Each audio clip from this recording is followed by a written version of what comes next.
Y'all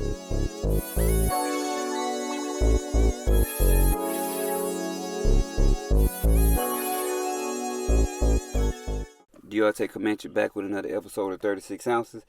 And today I'm going to talk about how not going to prison changed my life. You know, you hear stories from a lot of men and a lot of women on how when they went to prison or encountered jail or the penitentiary, what it did for them mentally and physically. So I'm going to give you a story about how not going to prison when I was in the game changed me and helped me become the man that I am today. When I was growing up, I grew up around men. I had strong men around me. Even the weak ones were strong because they laid down their law and they had authority in their voice when they spoke to us and when they let us know shit that we needed to do and what we didn't need to do. I always seen men. I always seen men working. I always seen men taking care of their households, taking care of their women. I always seen men taking care of the children. Even if they had that understanding that, well, shit, I'm taking care of the household, I'm taking care of you. Even if they weren't there emotionally for their women and their children, they did the best they could as strong, masculine men. I grew up around masculinity. So growing up around masculinity taught me that you have to be very responsible. Very responsible. You can't be careless. And you can't be out here in the streets getting caught up based on what your emotions are trying to guide you to do.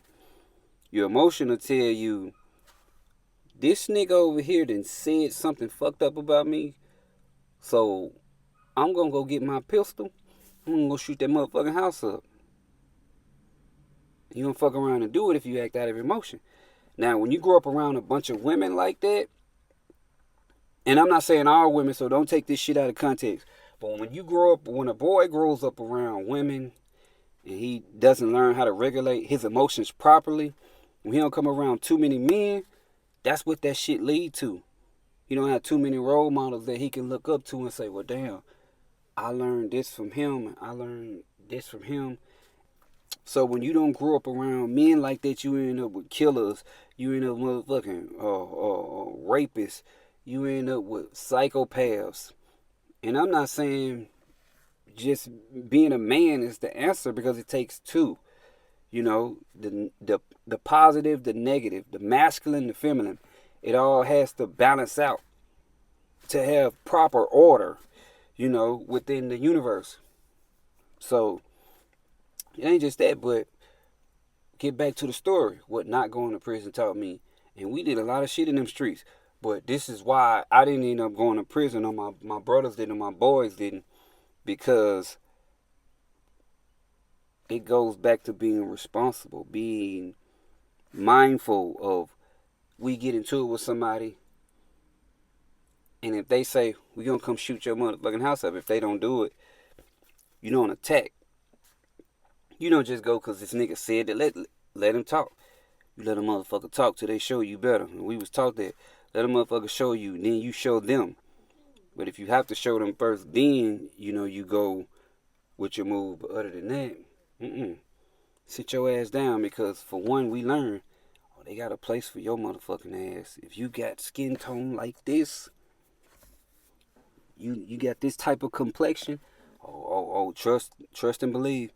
It's a place and a number and a bed waiting on you. Somebody waiting to get paid off you right now. This is a system, and we're involved in their system. So we had to learn that shit fast. When I say fast, fast. The first time I went to jail, I was 15 years old. No lights on a motherfucking bicycle. I'm with all my boys, and we riding. We coming home. I'm trying to get home, and we get stopped by the projects in Oak Mountain, right by that church. The cop, he pulled all them to the side, and he pulled me to the side. You know, where your light at or whatever. I'm on a bike. I ain't got no light. What the fuck? He let them go. The reason he let them go and he took me to jail at 15 years old, I went to jail. I didn't go to juvie, no shit like that. This motherfucker took me to jail. It's because I fucked around and didn't have a record. So me not having a record, He put a tag on me. After that, it's like I turned 18, had ended up going to jail again. Got processed, got a record. Now I got a record. Got a record.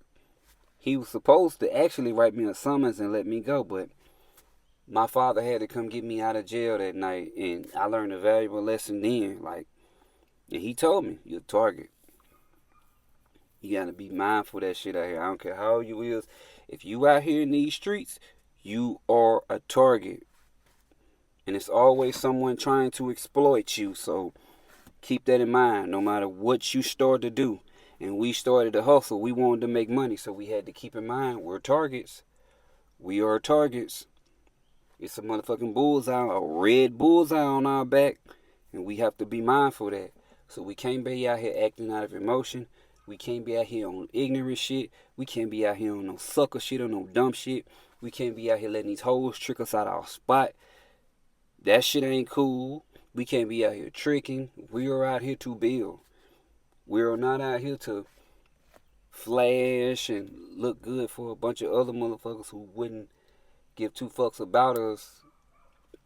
You know, if something happened, couldn't get $1 out of them.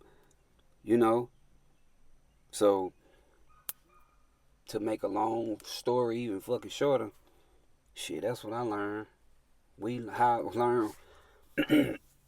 I learned on not going to prison is that I know that ain't no place I want to be.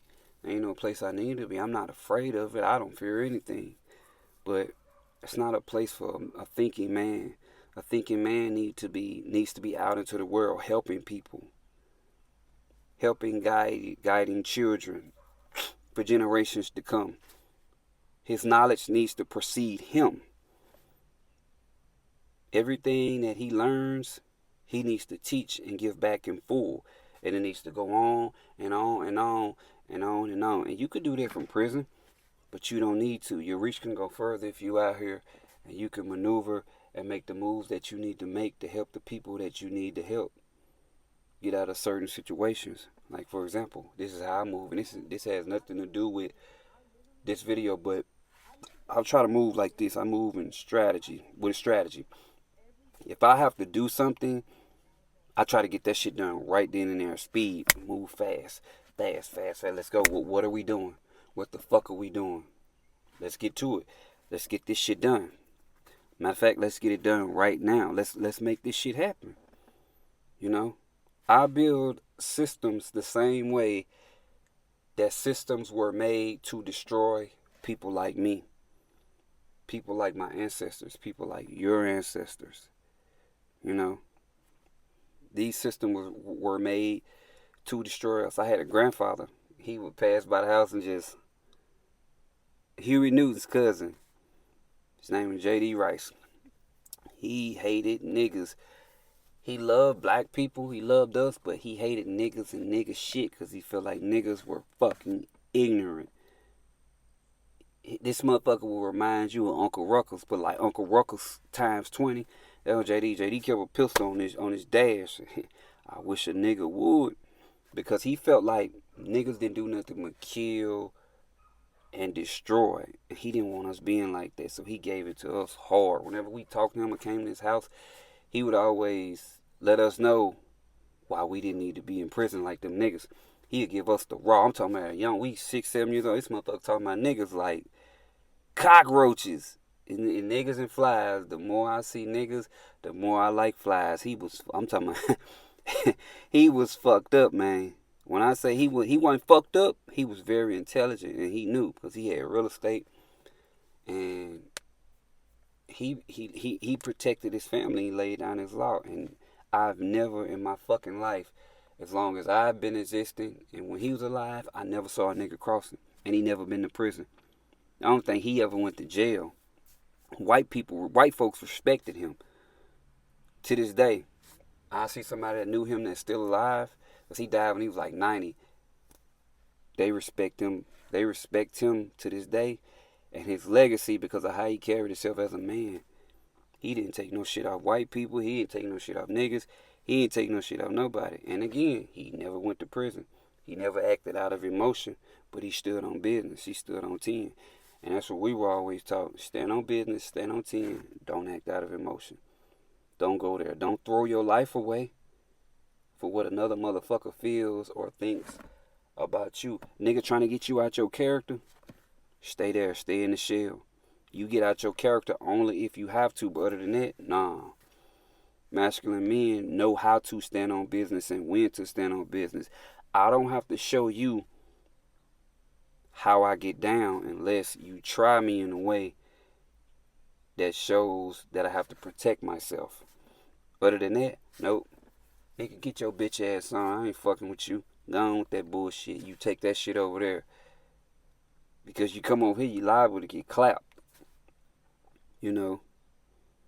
Straight the fuck up. The quietest one in the room, that's the one you gotta watch out for. That nigga that's talking out loud, he ready to throw his life away and go back in that bitch because they already got his mind. So coming up, we were always taught, never let these motherfuckers get your mind. Every Thanksgiving, another thing that man used to do, my father and my mother used to do, they'll sit us down in front of TV and make us watch Shaka Zulu.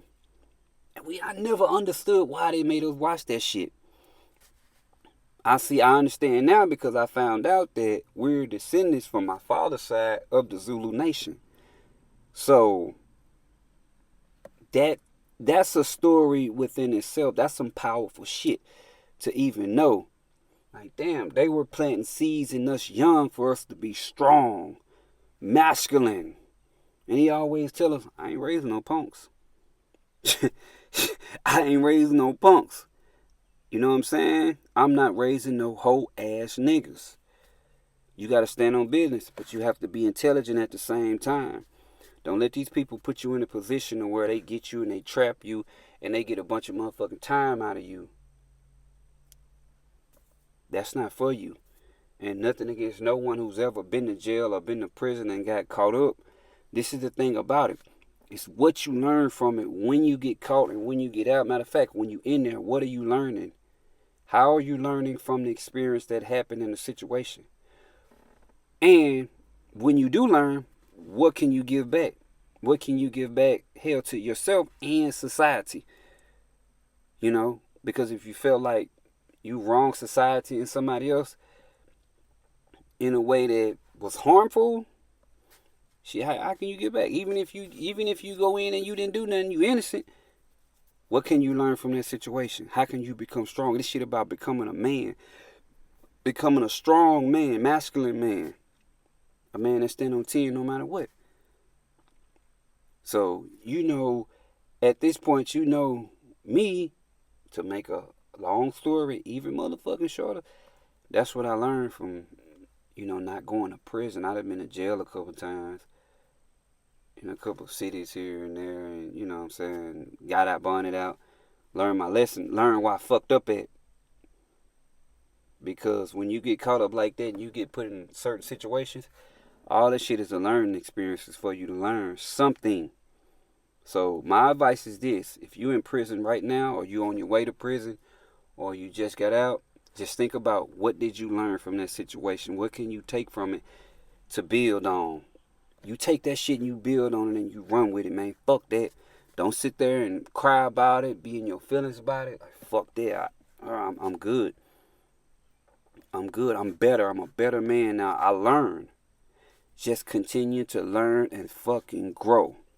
That's all you have to do. You made a mistake, learn from it. Do not allow the shit to fuck with your mind and be held over your head. Don't do that. You're human just like the rest of us. We're all one, interconnected. I feel you and you feel me. That's why I talk the way I talk on these videos. I don't try to sugarcoat it or change my vernacular and try to speak to crowds that wouldn't understand me. No, I'm talking to my motherfucking people. Out of love, out of respect, and out of motherfucking honor. You know, this the Comanche. It's my 36 ounces of the day.